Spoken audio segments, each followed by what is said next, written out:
Lettre 53. Zélis à Usbek, à Paris. Jamais passion n'a été plus forte et plus vive que celle de Khosrou, eunuque blanc, pour mon esclave Zélide. Il la demande en mariage avec tant de fureur que je ne puis la lui refuser.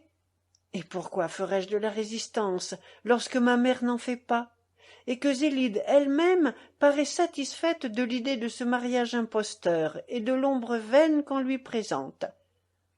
Que veut-elle faire de cette infortunée qui n'aura d'un mari que la jalousie, qui ne sortira de sa froideur que pour entrer dans un désespoir inutile, qui se rappellera toujours la mémoire de ce qu'il a été pour la faire souvenir de ce qu'il n'est plus, qui, toujours prêt à se donner et ne se donnant jamais, se trompera, la trompera sans cesse, et lui fera essuyer à chaque instant tous les malheurs de sa condition? Et quoi? Être toujours dans les images et dans les fantômes? Ne vivre que pour imaginer?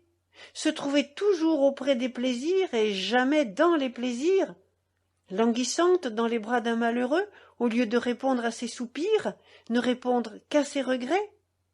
Quel mépris ne doit-on pas avoir pour un homme de cette espèce, fait uniquement pour garder et jamais pour posséder? Je cherche l'amour et je ne le vois pas. Je te parle librement, parce que tu aimes ma naïveté, et que tu préfères mon air libre et ma sensibilité pour les plaisirs, à la pudeur feinte de mes compagnes.